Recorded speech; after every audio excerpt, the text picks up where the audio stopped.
Welcome to my YouTube channel. I'm Kanchana Banerjee. I'm an author and I write crime stories. And this is a place where I am in conversation with interesting people from different walks of life, from different professions. So do join in, subscribe to the channel, and share and leave a comment if you feel like it. According to you, are the most important ingredients, if I may say, of the first chapter? If you're writing a thriller, Yeah. If you're writing, yeah. yeah, So we're talking about how to write a twisty thriller. I think kill someone. That will always work. Start I with a like it. death, and I then just love it. Just kill someone. and kill someone. I mean, that always is the greatest hook. It draws you Hmm. right in, and especially if you've killed off the main character, then the person gets into it already knowing that they're going to be reading about this person, but don't get too attached because this person is going to die. And Hmm. this is kind of what we've done with my second novel, Naked. Also, we start off killing the first in the um, very first chapter. The Hmm. book starts with her naked body washing up on the shore, and Hmm. then you're taken to a journey of her life. So I love books that start like this, and I'm like, oh shit, do I even want to read it now? And so that's one way of doing a twisty Hmm. thriller. Another way is, of course, like I think James Hadley Chase used to do it, which was very character based. So you start off with the bad guys in a very, very desperate situation, and you just know they're going to do something stupid. You Hmm. like them a little bit that you're like, shit, they are fucked, but they're already in a hole, and now they're Yeah. going to dig themselves deeper. So I think that's very essential that you set all that things up in the first chapter if that is the kind of thriller you're going for. Otherwise, if it's a slow burn, maybe you just start with establishing some characters, and then eventually it's going to lead to something bad. Like if you pick up an Agatha Christie, it might start off very scenic and lovely in a nice house where everybody's gathered, but her reputation, so you Hmm. already know, like when you pick up the book, that bad things are going to happen. So it also True. depends on what people are expecting from you. Hmm. So yeah. But then I guess for a new author, you know, starting with a Yeah. bang, because like I mean, a new author, people are not really expecting anything great from the person, Correct. and Correct. they don't know. I mean, Correct. they're expecting nothing. It's like a blank They're slate. expecting nothing. That's Yeah. true. So I guess starting with a bang, starting with the body of a protagonist is a fabulous idea. Yes. Yeah, Like, I mean it, and it came very subconsciously. I mean, it's not like we planned, ki, okay, how do we draw the hmm, reader? But having like, I love reading thrillers. I'm a great like Agatha Christie, Chase, and hmm, Mary Higgins Clark and Stephen King fan. So somewhere it must have been in the back of my mind that okay, let's just kill somebody. I like it. So, tell us a little bit before I go on to my next question. Tell us a little bit more about the protagonist and the story of Naked. Okay, so the protagonist is like we start with her like when we first establish her. She's kind of popular. She's a YouTube and Instagram celebrity, and the police person who's doing the investigation has no idea about her because he's not a social media person. He's a typical middle Hmm, class cop in Mumbai, and she is somebody who is a little bit spiritual, a little bit cuckoo, and basically everybody who meets her has a different interpretation and experience with her. So in a way she became a bit like a metaphor for Mumbai. There are people who come to the city and fall immediately in love with all its weirdness. Then the other people are like, "Ye kitna bheed hai, jagah nahi hai," and they hate all of this and they absolutely dislike the weirdness. So she is static, but hmm, the perceptions around her are so vibrant that everybody seems to it's like you're talking about different people. Every time you talk to a new person, it just feels like they're talking about a different person. So that's her. She's extremely enigmatic, and it'll take you right to the end of the book before you even feel that you've sort of figured her out. hmm. Great, wonderful. So, tell me, how did you come upon the story idea? Was it some external news item or something that you read on social media? How did this idea come to you? So this Michaela is German, and she's also not from Mumbai. I'm from Delhi, and but both of us have this in common that we immediately fell in love with the city, and we would often, discuss our experiences. She and all the weird people we would meet, like some of them are friends we have in common, and I'd be like, so this one said this today, I'm still in shock. And she would be like, so this happened to me. So I had like the story. I was taking a rickshaw from Lokhandwala to my place, and the driver randomly asked me, so do you work in the film industry? And I'm like, why? So he said, because I'm an actor, so if anybody sits in my rickshaw, I ask them, and can I give you my number? And I was like, sure. And I put it on Facebook, and you won't believe it. Like, I have people on my friend list who actually contacted him, and he got a small part in How a short nice, film. how So lovely. this is You the know, kind of craziness that I feel only happens in Mumbai. So once absolutely, absolutely. Yeah. so once Michaela and I were sitting and we were discussing all this, and we're like, it would be so great to, put all these people together in a story and just write about it. And that thing stayed with me. And then I wrote something and I sent it to her. She's also my critic. Whenever I write something, I send it to her because for feedback. And unlike other people who want to be polite, she is not polite. There's been times when she's been like, this is too incoherent. Please respect me. Do a spell check before sending it. So I really value her opinion. So I sent it to her. And for once, she was very complimentary. She's like, I don't have much to change, but can I add things? And I'm like, sure. And I loved what she added. So then I asked her, like, do you want to take this further? So then we just started collaborating on Google Docs. Like, I would write something and I would send her. She would edit. Then she would write something and send me. And I would edit. And before we knew it, we were just writing the story together. How wonderful. How, some, like, I think, this entire creative process now, it is, it happens when it is destined to happen, and things just I come agree. together. You will find the right inspiration from somewhere, either Correct. within you, or, I know it sounds very abstract and it sounds very mumbo jumbo, but that destiny really plays a role. You just kind of you just kind of keep on exchanging ideas, and before, as you said, before you both were writing together. So Yeah, I Michaela said that these are real people. We were channeling them and they wanted us to tell the story. I mean, she gets very esoteric like this. So she genuinely believes that somewhere in the ether, these people exist, and all we've yeah. done is collected the stories and told them. True, true. Exactly. I have said, I've felt this from a very long time, that we don't choose the story chooses us. And and We're when just we and mediocre. when we say that we are blocked and we are not able to proceed further, it is possibly the story telling us that you're not proceeding in the right manner. You need to change the story.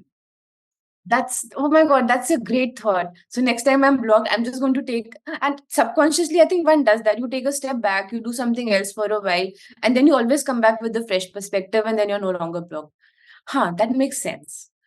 Thank you. Because I get blocked a lot. Next So time do I'll be I, like, okay. actually. So do I. I keep getting blocked all the time. And then I just, I feel so frustrated with myself and with the story. But, every time, after that period of frustration and blockage and everything, something better Yeah. emerges. Exactly. So you're right. It's because you were not proceeding in the right direction. The story is like, no, hang on, wait, stop. Yeah, okay. So I'm not going True. to get like super discouraged next time I'm blocked. I'll be like, okay, something better is coming. Yeah, true. Thank you. Actually, tell me something. You've kind of been a crime reporter. That's one kind of writing. You've been an associate writer with films. Is that your day job, Aditi? Is that what That is you're? my day job. Yeah, yeah. That's what Oh, I actually call my day job. I'm on okay. a retail with a production house, Hmm. and yeah, whatever they ask me to write, I write. And So, so like, all what these what books. what are you working on now? So right now I'm working on, oh, 1 second. I'm working on like a few things. One is with the production house. Then, as it says in my bio, there's this biopic that we're doing on a 70s movie star Huh. with a director whose name I don't know if I'm allowed to mention right now, so I won't. And I'm trying very hard to finish this novel that I started writing in 2017. But because like paid work kept getting in the way, it kept getting pushed. And interestingly, this one also starts with a dead body. Yes, So you mentioned in your notes. So, which is the production house that you work with? I've worked a lot with Balaji, Ah. but they're not the ones I'm on a retainer with. That is, I don't know if I'm allowed to take their names over here Oh, because they acha. do a lot. OTT, etc. So they basically call on me when they need to ideate or write Bibles and concepts and all that. So I'm like available to them for whatever they need doing. Great. So my question now is that, crime writing is a different kind of writing, and script writing. So how different is script writing, or from fiction writing? So say, the same story, when you're writing it as a story, and when that concept you're writing it as a screenplay, how different is the thought process, and how different is the writing process? It's quite different. Like, I mean, we've all read, films that have been based on books. And if you're a very irritating reader like me, you're just sitting there and saying, "Nahi, book mein kitna character development hai. This is not right. Oh, they missed this. Oh, they've merged Hmm. two characters into one." So for one thing, I mean, this time is a big constraint. Like Hmm. a book would be 100 pages, 400 pages. A screenplay is like between 90 to maybe 100 pages, not more than that. And then Huh. again, there's this whole show versus tell. Like Hmm. in a book you can get into a character's head, you can have their thoughts, you can get into backstories, you can get into the motivations. I mean, you can really let yourself go. It's very, very satisfying. When you're writing a screenplay, like you're constantly what we call killing your darlings. Like you have Hmm. a great backstory, but what to do? Either you're doing like a lot of flashbacks and then it's very irritating, or you have a great internal struggle going on which you can describe very well in a book. But in a film, if you're doing it, then you're doing a lot of voiceovers. And if you're going to do so many voiceovers, you might as well just go write a book. So it's a very different medium. It's a very different, I feel, skill set also, to be able to adapt to both. And it's taken me a lot of practice because I used to be more of a reader than a watcher. Hmm. And when I worked on Dirty Picture, You're listening to Telltale with Kanchana, my YouTube channel. And don't forget to hit the subscribe button to follow and to leave a comment if you have enjoyed the episode. Do share with your friends and come back for more. 100 pages, 400 pages. A screenplay is like between 90 to maybe 100 pages, not more than that. And Huh. then again, there's this whole show versus tell. Like Hmm. in a book, you can get into a character's head, you can have their thoughts, you can get into backstories, you can get into the motivations. I mean, you can really let yourself go. It's very, very satisfying. When you're writing a screenplay, like you're constantly what we call killing your darlings. Like you have Hmm. a great backstory, but what to do? Either you're doing like a lot of flashbacks and then it's very irritating, or you have a great internal struggle going on which you can describe very well in a book. But in a film, if you're doing it, then you're doing a lot of voiceovers. And if you're going to do so many voiceovers, you might as well just go write a book. So it's a very different medium. It's a very different, I feel, skill set also, to be able to adapt to both. And it's taken me a lot of practice because I used to be more of a reader than a watcher.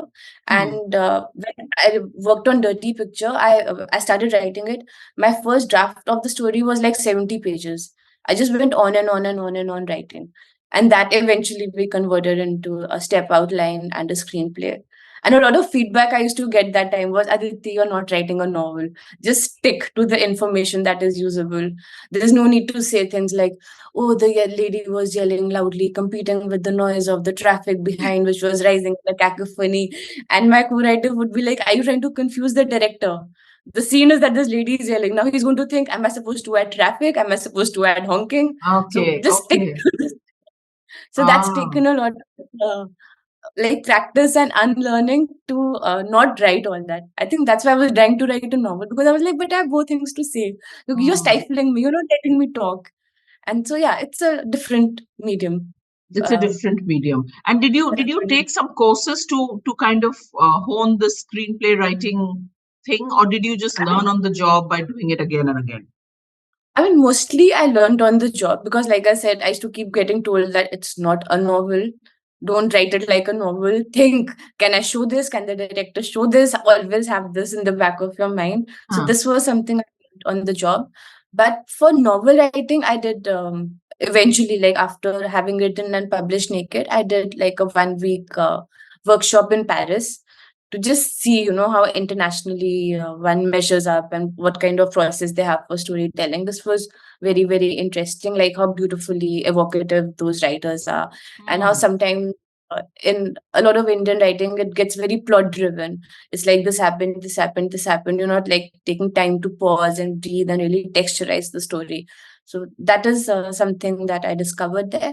And I did a small semester program in Prague, but that included everything: direction, editing, writing. So I was thinking at that point, like, do I want to move into direction? Am I satisfied with writing? And after doing that, I was like, yeah, I'm very satisfied with writing. Direction I can't handle. It's too nerve-wracking. Yes. I did student short films and I was like, oh my God, I can't. Too many people, too many egos, too many potentials for things going wrong. Yeah. With a laptop, there's too much control. Is this you and your laptop? And sometimes maybe you need the internet connection, but that's it. That's And it. and you need a cup of coffee. You're not really Hmm. dependent to many external factors. True, So yeah, I understand. But it's less chaos. how interesting you've gone to Paris and you've gone to Prague to do these courses, interacted with foreigners and different types of people. It must have been a very stimulating experience. It is, definitely. I mean, it's always great, like, because, as writers, we tend to isolate ourselves and really get stuck in a comfort zone and even a routine. I mean, because the mind is so chaotic. So, externally, you're always trying to maintain balance and less chaos and some kind of structure. So, it's nice to push that boundary every now and then. Otherwise, Hmm. eventually, your mind also gets into a rut. True. So now let's get back to your fiction writing. So when you were writing Naked and when you've written your other book, um, how do you plot and structure your story? Are you a very detailed plotter, or are you more like, just going with the flow? I am not at all a plotter, and that's something that really worries me because I I make it up as I go along. And Hmm. so many times I started the story and it's always been in the back of my mind. I have no idea how this is going to end. And sometimes, that panic sets in, but then I'm like, okay, fine. The story will find itself, the characters will find itself, and the end will reveal itself. So far, touch wood, it's happened. But Hmm. yeah, since I do not plot, I don't have a step outline. So it's always scary starting a new story and be like, I have no idea how this is going to end. So Hmm. yeah, I'm very stream of consciousness. I mean, I have tried in the past to plot and like made 10 points, but as I write, I find that I completely digress from them. So it's a bit of a wasted Okay. exercise. Yeah. Like even with Whatever David, works for you. Yeah. yeah, but it True. works. Okay. So, the character of the protagonist and the character of the villain. Um, how do you like talk about the protagonist and the villain of your book, and how you crafted these two characters? So there's no like villain as such, at least in this book. I mean, some Hmm. stories have. It's just a bunch of people going about their lives, doing good things, doing bad things, affecting people in positive and negative ways. So it was just about these people, and none of them are perfect. At times, they are antagonizing whoever you want to call the Hmm. protagonist, but this story is like from multiple point of views. So whoever's point of view we are going into at the moment, they're automatically like the protagonist, and Hmm. anybody who's going against that is the antagonist. So in this story, at least, there was no like graph that was decided ki, yeah, this is the antagonist, this is the protagonist. They were Hmm. just characters who were playing out their own journeys. What about the next book that you've been writing since 2017? What is that about? So that also starts with a dead body Yes. and an unconscious man who wakes up with a dead body next to him. And it goes from there. So initially, when I had written this book, my plan was to take it to the end and leave it a bit open ended. But after like having done that a few times already, now I feel like no, this one needs to have a clear conclusion. So yeah, that's where I'm stuck. I have to go back and read and rewrite Hmm. to reach the conclusion that I'm intending to reach. So this is probably going to be a little bit plotted Hmm. because this time I don't want to leave it to chance and see will the end reveal itself. What if it Okay. doesn't? It's already 20 since 2017. Yeah. But It's this been. one's a bit of a life journey and maybe a murder mystery. Mm-hmm. So, like a lot of the modern day thrillers that we read today, uh, there seems to be a blurring blurred line between between the hero and the villain, between, like, if you look at Gone Girl, or if you look Yeah. at any of the other, even Paula Hawkins' Woman on the Train, or Yeah. any of the other protagonists or stories by, say, Alice Feeney or Lisa Joel. The line seems to be blurred between the good and the bad. Um, why do you think that has become almost the norm nowadays with thrillers? Maybe we are becoming more self-aware and realizing that, we're not that black and white. I mean, everybody is probably doing it. I don't think most people think that, oh, I'm a bad person, I'm doing it, I'm deliberately manipulating people or cheating people. We're all just like, we're doing what it takes to survive, and we're just going about a Hmm. day and we're looking out for our own interest. Inherently, we are maybe recognizing our own self centeredness a little more. So it's no longer that easy to judge somebody. It really is more dependent on circumstances and Hmm. situation. Like there was this I don't know, meme or something I read, that I was trying to Google toxic traits with somebody, I think, who was in a relationship, and I realized, shit, I'm the one with more toxic traits than my partner. And she was looking for validation online, that it'll be like, oh, you're dating a narcissist, and she was like, oh shit, maybe I'm the narcissist. So maybe that self-awareness has also creeped into art, and people are maybe more realistic now, and they understand that, again, like, it's not a fairy tale. There is no clear bad Hmm. guy. So you have to take everybody with a pinch of salt. And we've all got our own demons, and living is just hard, and we're all doing what we can to, get out there and survive.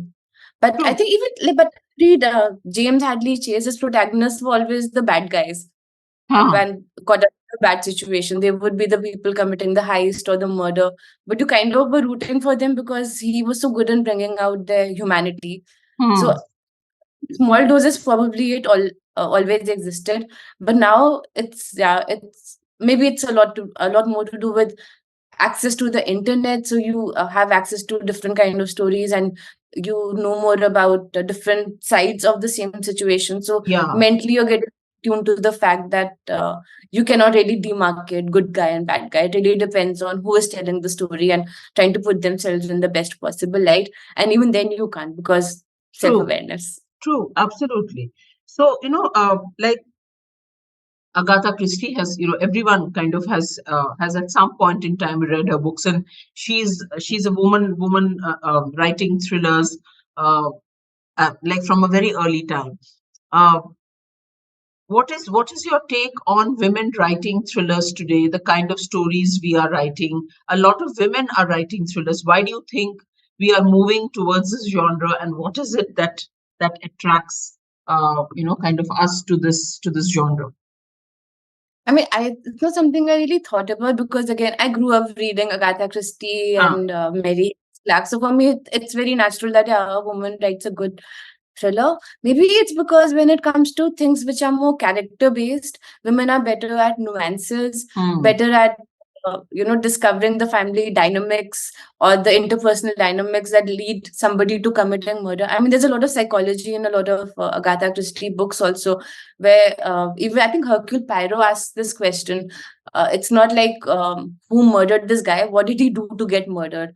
So Hmm. maybe women are more attuned to being more in touch with thoughts and feelings and emotions. And if that's the kind of interesting thriller that we want to read, where it's not superficial, you're really getting into somebody's head, not just the person who's killed, but also the person who was killed. That what the hell did Yeah. they do that somebody wanted to kill them? Hmm. So maybe, like, maybe we just have a darker side to us than people realize. True. I think so. I think so. I Yeah, think I think really we have a darker side to ourselves.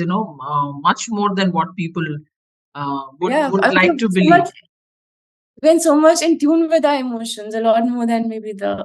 And they say the female of the species is deadlier than the male. Yeah. So why not the Absolutely. human species? Yeah. True. True. We are more dangerous. People should just be more careful of us, and not and not not Yeah, don't meddle piss with us us. off. Don't piss us off. We can get hormonal as well. Exactly. And then just blame it on the hormones also.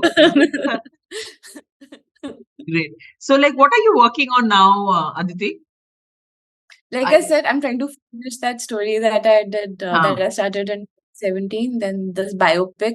And there's huh, another story that I'm trying to develop with the same director, and of course my day job. So I Wow. seem to be pretty Yeah, I mean, chaotic you now. have a lot of work, a lot of open I know now projects I'm on you. getting anxiety. I just realized shit, I have a lot of work to do.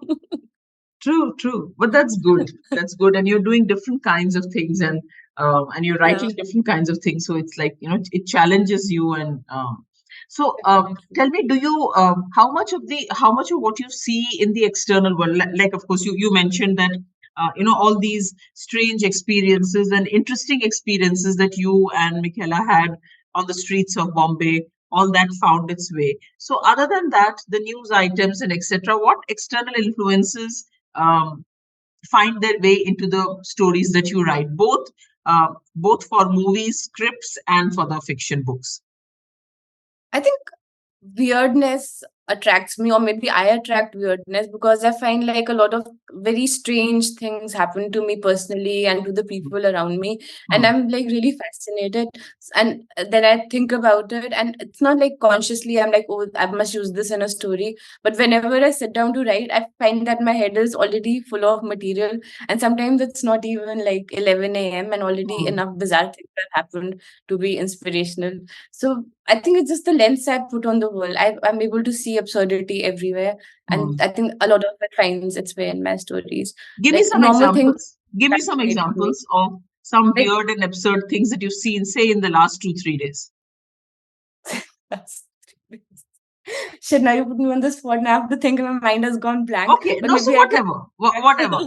I mean, then maybe a little earlier, or some of the weird and absurd things that have happened. Okay, let me come. No, I like mean, this, see my like this auto driver telling you that take my number. correct, That's a correct, that's correct. a Yeah, funny so and a this weird kind of thing. thing that happens in Bombay, and there's a section in this book, Naked Only, where this girl gives a visiting card to another protagonist, and it says on it, "I'm a reader, I'm a dancer, I'm a salesperson, I'm an actor, and I'm a witch." So this actually happened to a Okay. friend of mine. Somebody gave them their card, and it said, "I'm a witch," and he just kept reading it out again and again and again, and this was like several years ago, but when I was Uh, writing the story, the visiting card stayed in my yes, mind and it's yes, found its absolutely, way into the story. So absolutely. things like that just collect experiences, and you never know when they pop up in your head when you're doing something, and you're like, yeah, this True. fits this universe so perfectly. So I'll tell you one little nugget from one of the from my recent book. So much before I started writing this book, Until I Find You, my husband and I, we had gone to just a second. We had gone to Sitla, which is in Uttarakhand near Mukteshwar. And just outside Right. a resort, there was this beautiful chotu sa, sorry, not beautiful, chotu sa chai wale ka dukan. And so my husband and I, we were sitting and having chai. It was sometime in the morning, and there were no other customers there. So this man made some samosas and he gave. And so baat karte karte, very casually we asked him that what is your name? So he said, my name is Ramji. So, and then, like he was a very chatty fellow. And apne se he told me that, but this is not my real name. My real name is some Gautam Das, something, something. So I asked him that how did your name become Ramji? He said couple of years ago, यहाँ ना गांव में रामलीला हुई थी, and I had played the role of Ram. And I played it so Oh, well that everyone started calling me Ramji, and now people call me wow. Ramji. They get their newlyweds to come and touch my feet. This is Anybody so going cool. for an interview, they come and I bless them. So I'm like Lord Ram for them. So this found its way in Until I Find You, where the character is not based in Sitla. It is very much in Shikhavati, and because Yeah, these things, they just stick on your head, stick in your head. yeah, of Yeah, course. and And speaking of Ramji, can I share one thing that I yeah, suddenly please, remember? of course, of course. So, in my I work out of this product. Like Michaela actually owns this production boutique studio called Harkat Studios, and they're kind enough to let me use their space to do my own writing. So we have an office boy there. He's such a character. His name was also Ram. So there used to be so many things he would do, which I would make Facebook posts about. Like since our studio is in Nagar, there are a lot of people walking in, asking, like actors asking, Huh. "Are you guys doing auditions? Are you guys doing auditions?" So even though we've written over there no audition, but they still come.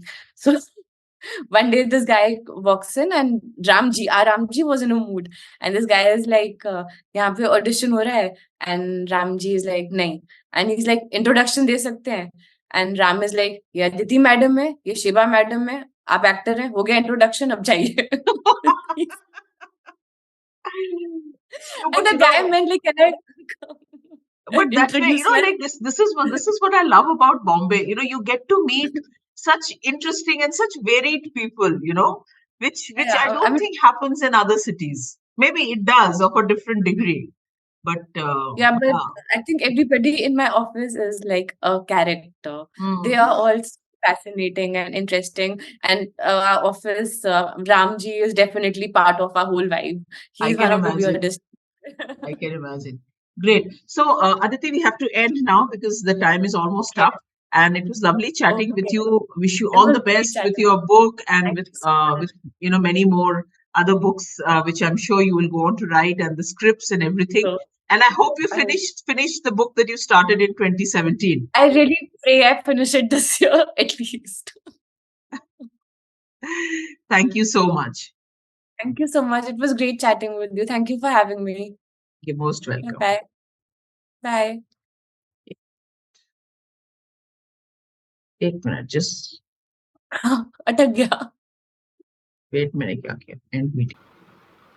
You're listening to Telltale with Kanchana, my conversation with interesting people from different walks of life. Don't forget to hit the subscribe button so that you'll get notifications for future episodes. Do follow and, of course, leave a comment at the end of the recording. Listen on. Thank you.